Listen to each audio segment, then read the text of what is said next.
오늘도 주님의 은혜가 우리 모두에게 넘치기를 소원합니다. 6월 2일 새벽기도 말씀은 고린도전서 1장 1절에서 9절 말씀입니다.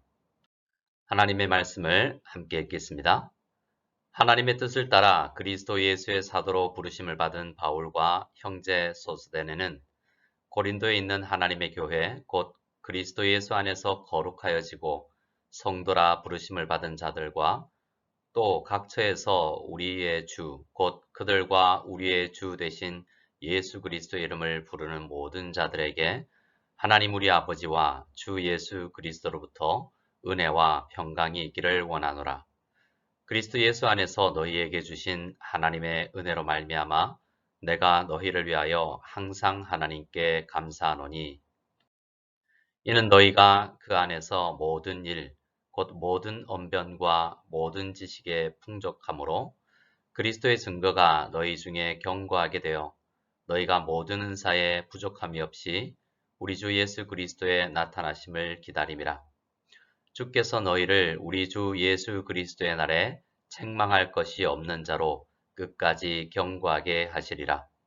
너희를 불러 그의 아들 예수 그리스도 우리 주와 더불어 교제하게 하시는 하나님은 미쁘시도다. 아멘. 6월 한 달 동안 고린도전서를 묵상하게 하시는 하나님의 은혜에 감사를 드립니다.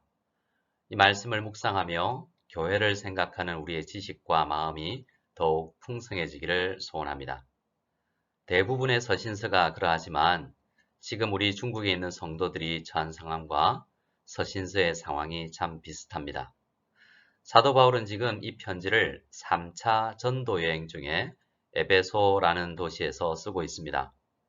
먼 거리에 있는 성도들을 생각하며 얼굴을 보지 못하고 편지로 말씀 교제를 하고 있습니다. 지금 우리의 상황도 물리적 거리는 조금 가깝지만 그 마음을 조금은 알듯하지 않습니까?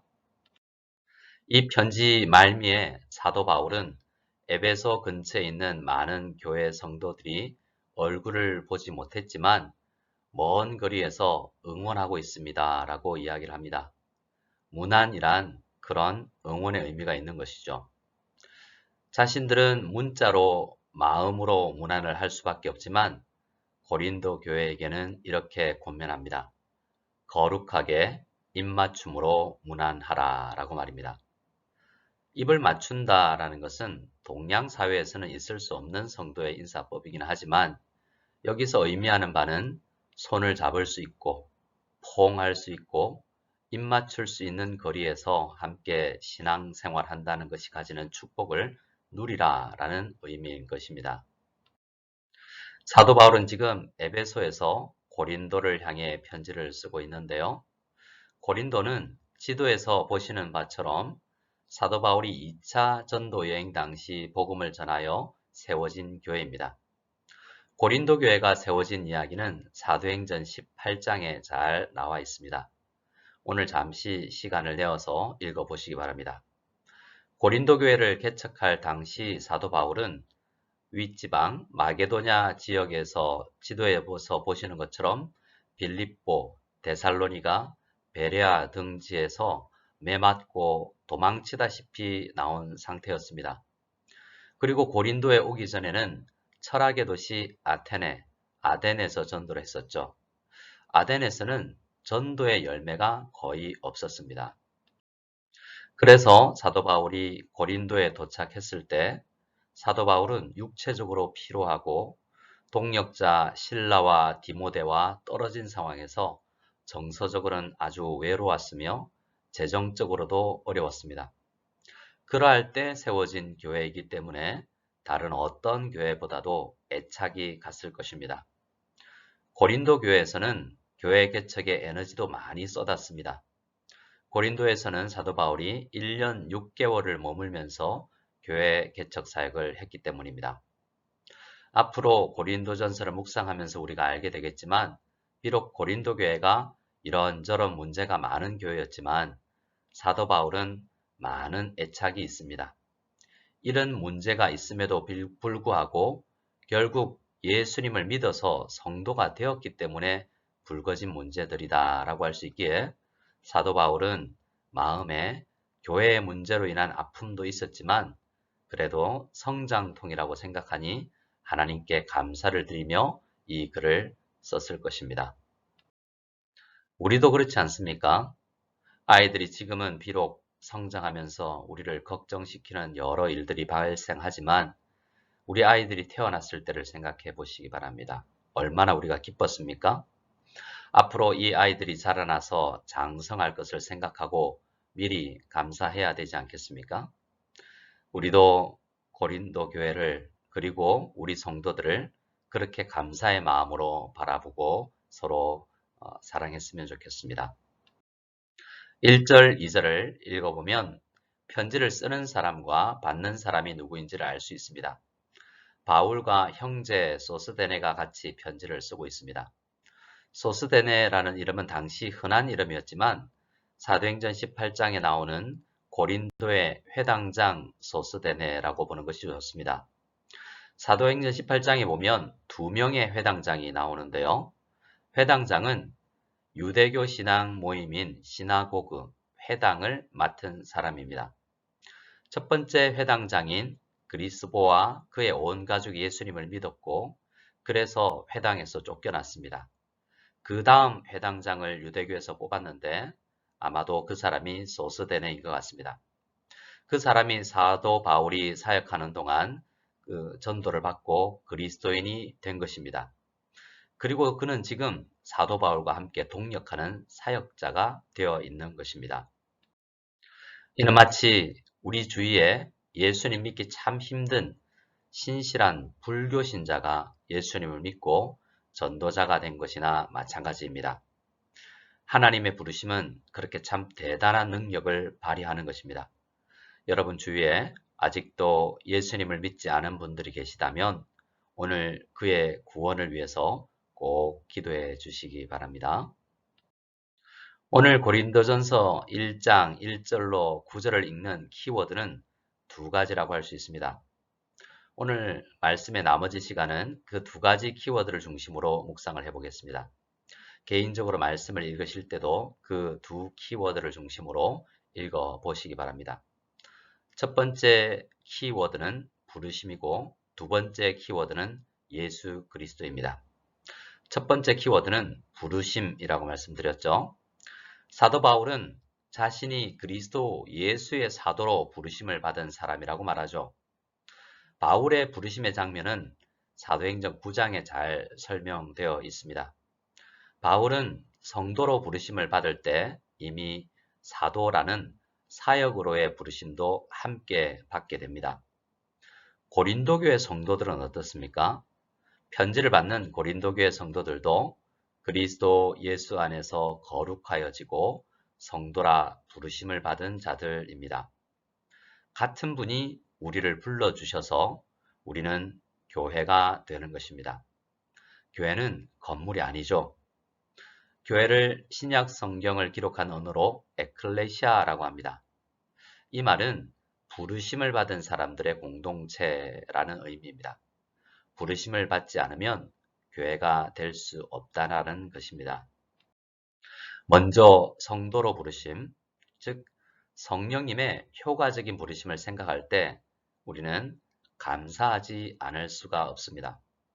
사도 바울의 경우를 생각해 보시기 바랍니다. 그는 예수님을 믿기 위해 노력한 일이 없습니다. 오히려 교회를 핍박한 사람이죠. 비록 그가 구약 성경을 배운 유대인이긴 했지만 교회의 원수 역할을 한 사람이었습니다. 그런데 그의 부르심은 아무런 전조 현상도 없이 갑자기 부활하신 예수 그리스도께서 그를 부르신 것입니다. 우리도 성도로 부르심을 받았죠. 우리도 어느 날 갑자기 하나님이 정한 때에 부르심을 받은 것입니다. 그래서 우리는 우리의 아무런 노력이 없이 부르심을 받아서 하나님의 교회 공동체가 되었기 때문에 감사를 해야 마땅합니다. 그렇게 부르심을 받은 사람들은 하나님의 교회 구성원이 됩니다. 교회는 무엇을 하는 공동체입니까? 2절 하반절에 주 대신 예수 그리스도의 이름을 부르는 모든 자들이라는 말씀이 있죠. 교회는 예수님의 이름을 부르는 공동체입니다. 예배 공동체라는 말입니다. 예배하지 않으면 교회라고 할 수 없는 것이죠. 또한 9절 말씀을 보면 우리가 부름을 받은 공동체가 되었다는 의미를 교제하는 공동체가 되었다라고 말합니다. 고린도 교회 안에는 유대인과 이방인, 주인과 종이 함께 신앙생활을 했습니다. 주님의 부르심을 받지 않았으면 더불어 교제하지 못하는 사람들의 군상입니다. 우리 교회는 수백 명의 성도님들이 함께 신앙생활을 하는데요. 짧게는 수개월 출장 오시는 분들과 3년, 4년 주재원으로 왔다가 가시는 분들도 구성되어 있습니다. 바라기는 우리를 부르신 주님께서 우리의 직장과 직위, 학교와 나이, 출신 지역과 성격이 다를지라도 교제하라고 부르셨다는 것을 믿고 예수님 안에서 더불어 교제하는 그러한 풍성한 교제가 있는 교회가 되었으면 좋겠습니다. 고린도 교회처럼 성도 간에 간혹 어려운 문제가 발생할 수도 있겠지만 우리를 부르신 주님의 뜻을 묵상하며 순종하다 보면 더불어 교제하지 못할 사람이 없을 줄 믿습니다. 동일한 말씀을 예수 그리스도라는 키워드로 묵상을 해보겠습니다. 사도 바울은 우리 신앙의 선배들이 구절로 나누어 놓은 이 본문의 말씀에서 8번이나 예수님을 언급합니다. 교회는 예수 그리스도 안에서 예수 그리스도의 가족으로 부름받은 공동체다라는 사상은 사도 바울의 모든 서신에서 중심이 되는 사상입니다. 사도 바울은 하나님의 은혜로 예수님을 만나고 나서 세상을 바라보는 관점, 세계관이 정상이 되었습니다. 성도로서 바른 지식을 회복하고 나니 세상을 예수 그리스도 중심으로 바라볼 수 있게 된 것입니다. 예수님 없이는 교회도 생각할 수가 없습니다. 그래서 2절에서 하나님의 교회는 곧 그리스도 예수 안에서 거룩하여진 공동체라고 이야기를 하고 있는 것입니다. 2절 말씀 하반절을 보면 예수 그리스도는 그들과 우리의 주가 되시는 분이십니다. 예수님이 우리의 주인 되시다는 이 진리를 붙들지 않으면 내가 주인 된 삶을 살게 되고 하나님의 교회가 아니라 내 교회, 우리 교회에 갇혀버리는 것입니다. 교회를 밖에서 바라볼 때 사람들은 저 교회라고 부릅니다. 교회 안에 들어오게 되면 간혹 교회 안에 들어와서 자기와 동떨어진 말로도 무속연합교회라고 3인칭으로 부르기도 합니다. 은혜를 받고 공동체에 들어오면 우리 교회라고 부르게 되죠. 그리고 나서 시험에 들면 우리 교회를 다니면서도 이 교회는 이라고 부르게도 됩니다. 하지만 가장 성경적인 교회를 부르는 표현은 어느 교회를 다닌다 하더라도 하나님의 교회라고 부르거나 예수 그리스도로 값주고 사신 우리 무속연합교회라고 부르는 것이 좋을 것입니다. 모든 것이 예수 그리스도 중심이 되어야 마땅하지 않겠습니까? 교회를 부를 때나 성도를 부를 때나 항상 세상을 바라볼 때나 항상 예수가 중심이 되어야 합니다. 사도 바울은 고린도 교회를 예수님의 이름으로 축복합니다. 성도는, 교회는 하나님 우리 아버지와 주 예수 그리스도로부터 은혜와 평강을 받지 않으면 바른 기능을 할 수 없는 존재요 공동체입니다. 우리도 늘 우리 자신과 교회 공동체를 이렇게 사도 바울처럼 축복하며 기도해야 합니다. 4절에서 사도 바울은 감사를 하는데요. 이후 고린도 교회를 읽어보면, 고린도서를 읽어보면 고린도 교회에 참 문제가 많다라는 것을 알게 될 것입니다. 그러나 아무리 죽은 것 같은 공동체라 하더라도 성도에게는 감사의 제목을 찾을 수가 있습니다. 지금 이만큼 성장하고 이만큼 교회로 기능을 하는 것도 다 그리스도 예수 안에서 우리에게 주신 하나님의 은혜로 인하여 누리게 된 것이라는 사실을 늘 기억하고 감사해야 할 것입니다. 우리 예수 그리스도로 하나 된 무성연합교회를 생각하면서 항상 감사를 잊지 아니하는 우리 모두가 될 수 있기를 바랍니다. 사도 바울이 고린도 교회 안에 하나님 아버지와 예수 그리스도로 인해 누리게 된 은혜의 열매가 모든 언변과 모든 지식의 풍족함이라고 이야기하고 있습니다. 여기서 언변과 지식이라는 말은 헬라어로 로고스와 그노시스라는 말인데요. 신약 성경에서 아주 중요한 말입니다. 고린도 교회는 사도 바울이 1년 6개월 헌신된 말씀 사역 가운데 세워진 교회여서 로고스로 세워진 교회입니다. 그래서 말씀에 대한 지식이 풍성한 교회였습니다. 그리고 7절 말씀을 보면 또 나중에 묵상할 12장 말씀을 보면 고린도 교회는 각종 은사도 은혜로 풍성하게 받아 누리는 교회였습니다.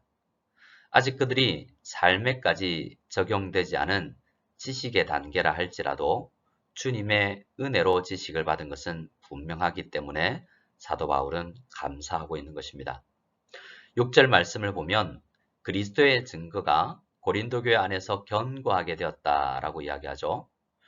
말씀 사역자들이 열심히 뿌리는 만큼 그리스도의 증거가 풍성한 만큼 교회는 말씀 안에서 견고하게 되는 것입니다. 우리가 주일마다 나누는 소요리 문답과 매일 성경 말씀 묵상, 구역 나눔, 제자 훈련을 통해서 그리스도의 증거가 견고하게 되는 우리 교회가 되기를 간절히 소원합니다. 사도 바울이 확신하는 것이 있는데요. 지금은 비록 고린도 교회가 성장통으로 인하여서 아파하고 있지만 예수 그리스도의 복음으로 세워진 하나님의 교회인 고린도 교회는 우리 주 예수 그리스도께서 강림하실 그날에는 결국에는 책망할 것이 없는 장성한 분량에 이른 자들로 서게 될 것이라는 확신입니다. 사도 바울은 현재의 교회의 연약한 모습에 기대를 거는 것이 아니라 신실한 우리 하나님, 신실하게 우리를 버리지 않으시고 은혜를 베푸시는 예수 그리스도의 은혜에 기대고 있는 것입니다. 성도 여러분, 간혹 교회 안에서도 교제를 하고 싶지 않을 정도로 멀어진 관계도 생기지 않습니까? 우리도 사도 바울과 같이 우리를 부르신 예수님을 믿고 의지하여 어려운 관계의 벽을 무너뜨리고 우리를 부르신 하나님의 아들 예수 그리스도 우리 주님과 더불어 서로 교제해야 마땅합니다. 그리스도 안에서 풍성한 말씀 교제를 꿈꾸며 우리 고린도 전서를 함께 묵상해 나갔으면 좋겠습니다. 오늘도 예수님 안에서 기도로 풍성한 교제를 나누시기 바랍니다. 우리 다 같이 주기도문으로 예배를 폐하겠습니다. 하늘에 계신 우리 아버지여, 이름이 거룩히 여김을 받으시오며 나라가 임하시오며 뜻이 하늘에서 이루어진 것 같이 땅에서도 이루어지이다. 오늘 우리에게 일용할 양식을 주시옵고 우리가 우리에게 죄 지은 자를 사하여 준 것 같이 우리 죄를 사하여 주시옵고 우리를 시험에 들게 하지 마시옵고 다만 악에서 구하시옵소서. 나라와 권세와 영광이 아버지께 영원히 싸움나이다. 아멘.